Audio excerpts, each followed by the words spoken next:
Assalamualaikum warahmatullahi wabarakatuh. Selamat datang ke channel Kak Noh dan salam sejahtera. Hujan renyah-renyah kawan-kawan. Hari Sabtu Kak Noh cuti kerana semalam Kak Noh cuti buat video kerana ada ahli keluarga angkat suami yang meninggal. Jadi Kak Noh pergi ziarah kat Negeri Sembilan. Jadi tak ada video semalam. Hari ni kebetulan dalam perjalanan balik tu Kak Noh jumpa pula satu bahan ni yang favourite sangat-sangat sebenarnya. Sama ada dibuat minuman, sama ada dijadikan pemanis mulut, pemanis jadi manisan. Mula dua-dua tu Kak Noh sangat-sangat suka. Pokok tu ialah, buah tu ialah sejenis pokok rumbia lah. Dipanggil buah kulang kaling ataupun buah beluluk. Kalau tak salah Kak Noh ya. Kalau salah betulkan ya kawan-kawan. Kebetulan masa perjalanan balik tu Kak Noh jumpa yang Kak Noh beli. Alhamdulillah. Dia dah siap rebus, dia letak ada yang dah manis, ada yang masih kosong. Jadi Kak Noh beli yang kosong sebab Kak Noh nak kongsi dengan kawan-kawan. Kita buat sira kulang kaling ataupun memanisan kulang kaling. Dia sedap kawan-kawan. Kak Noh sangat-sangat suka kalau ada rumah yang jual apa buat yang tu.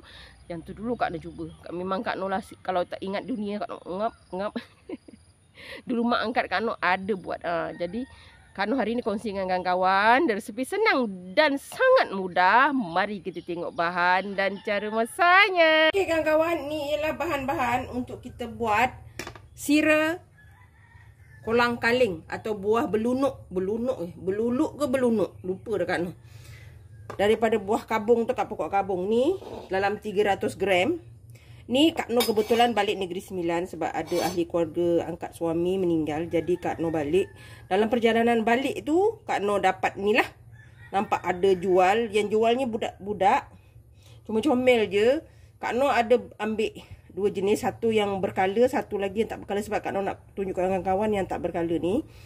Dia dah rebus, dia letak dalam air. 3 RM10 kawan-kawan. Kalau kamu pergi ke Kak Noh lupa kat mana jual tu, rasanya kalau tak jauh daripada Kuala Kelawang lah kot, di depan sedikit lah daripada situ ada yang jual ni. Kawan-kawan boleh cubalah bercari. Dia anak-anak yang jual.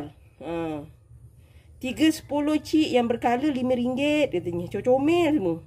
Ni. Lepas tu Kak Noh guna sebab nak warna merah, Kak Noh guna sirap dan gula. Okey, gula 1 cawan lah. Untuk kita nak bagi color apa manis ya. Ini kalau kita nak buat manisan kolang kaling, kita nak pekat-pekatkan dia, masak setiap hari. Masak sikit-sikit sampai gula dia pekat. Kalau untuk buat minuman cukup sekadar dia rata manis, boleh buat air macam ABC ke, cendol ke, boleh. Okey, jom kita masak. Senang saja. Jangan lupa daun pandan. Kak Noh kena colik lagi daun pandan Kak Noh. Jom kita masak. Okey kawan-kawan, kita letak gula. Kita letak gula ya. Daun pandan dan sirap kita. Warna merah kan. Dia kalau boleh merah menyala-nyala tu cantik lah. Warna hijau boleh. Dia kolang kaling ni dia ada warna-warni. Kalau kurang pekat kan kawan tambah ya. Ini kawan-kawan masak, lepas tu kawan-kawan simpan dalam bekas. Nanti nak raya letak dekat bekas manisan kecil-kecil tu. Boleh kawan-kawan. Ini kita masak dulu. Sebab kolang kaling kita tu dah direbus ya. Dia dah lembut. Dia kalau ada yang bakar, ada yang rebus kan. Yang tu kena rebus lagi sekali supaya dia lembut. Kalau tak nanti kita makan keras. Ni kita yalah. Kak Noh penggemar kolang kaling sebenarnya. Suka sangat. Kalau boleh orang ada buat ABC tu ada kolang kaling. Kak Noh minta lebih kawan-kawan. Tak apalah kita minta lebih pun kita minta tambah je bayarnya. Tapi kadang orang berniaga tak apa Kak dia kata. Saya pun suka katanya. Sebab dia pun penggemar kolang kaling kan. Ni kita masak gula dah. Ni kita masak agak sedikit pekat air lah. Sebab kita nak buat dia manisan kan. Simple. Sebab itu hari Sabtu Kak Noh cuti, tak ada video sebab ada ahli keluarga suami yang meninggal. Jadi kita pergi ziarah lah. Okey, kita biarkan dia masak dulu. Okey kawan-kawan, ni kita masukkan kolang kaling kita. Kita masak ni sampai gula dia tu meresap pada kita punya kolang kaling ya. Lama kawan-kawan, ni kalau kita masak berhari-hari baru dia akan jadi cantik. Okey, warna dia meresap. Kalau tak nanti dia tak meresap ya. Nanti warna dia tak cantik lah, tapi memang kena lama. Kita masak sampai dia warna tu masuk dalam kolang-kaling kita tu. Masak berulang-ulang masak ulang. Hari ni masak okey, kita biar. Dia angkat supaya kolang-kaling kita tak hancur. Kita angkat, biarkan air manisannya. Besok pagi panaskan lagi, masukkan lagi. Macam tu. Dia kena macam tu ya kawan-kawan. Baru dia cantik. Tapi yang ni Kak Noh tak tunjuk lah. Sebabnya ni warna dia belum merata ya, belum masuk dekat tu. Kita tak boleh masak lama juga. Nanti kolang-kaling kita jadi lembut sangat, jadi tak sedap. Kak Noh suka yang kenyal-kenyal sedikit. Jadi ini kita biarkan dulu. Okey kawan-kawan, ni nampak tak warna dia dah mula meresap. Tapi ini proses lagi. Sekurang-kurangnya 2 hari 3 hari kot dia baru cantik. Dia bukan masak tu terus jadi warna cantik ya. Dia belum. Okey, nanti Kak Noh tunjuk hasil yang dah dijadi cantik. Okey. Dia dah cantik jadi dia. Barulah kita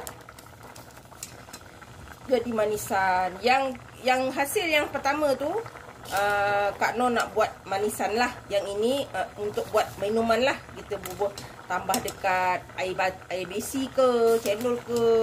Air besi lah selalunya. Okay, yang ni Kak Noh nak buat manisan. Ini gula dia akan nanti pekat, bertambah pekat. Tapi ingat, ketika kita tak nak dia hancur, kita angkat dulu. Panaskan gula ni, lepas tu letak balik sampai dia gula tu meresap. Dekat warna dia tu meresap pada kolang-kaling kita. Okey, ni Kak Noh tunjuk cara proses masak dia. Dan kawan-kawan ulang. Okey, angkat. Ni kolang-kaling nak siapkan mangkuk. Lepas tu besoknya panaskan balik. Masukkan lagi kolang-kaling sampai warna dia tu betul-betul melekat pada kolang-kaling kita. Kalau nak putih saja pun boleh kawan-kawan, tak ada masalah. Alhamdulillah kawan-kawan, ini ialah proses yang dah jadi ya. Nampak tak? Kolang-kaling dia dah meresap pada gula dan warna dia dah cantik. Nampak kan? Dia dah cantik begini. Itu hasil daripada kita masak tu. Okey. Ni lamalah berhari-hari baru dia cantik. Okey. Kalau tak salah Kak Noh ada yang 4 hari, ada yang 5 hari. Tengok, tapi kena pandailah, jangan lama-lama simpan kolang-kaling tu, nanti dia terlampau empuk, nanti tak sedap pula makan. Kak Noh suka yang kenyal-kenyal. Jadi begini. Kawan-kawan boleh cuba, resipi senang dan mudah. Boleh. Ini yang ni untuk minuman ya, untuk kita letak dalam minuman. Yang Kak Noh buat tadi tu, Kak Noh buat manisan. Maknanya dia akan lebih pekat lagi air gula dia untuk simpan kita makan sebagai manisan. Ini sebagai kita buat air minuman ya. Resipi senang dan mudah. Jangan lupa like, komen, share and subscribe. Dan terus sokong Kak Noh. Jangan lupa tekan loceng agar kawan-kawan mendapat video yang terbaru dari Kak Noh. Salam sayang dari Kak Noh. Assalamualaikum. Selamat mencuba.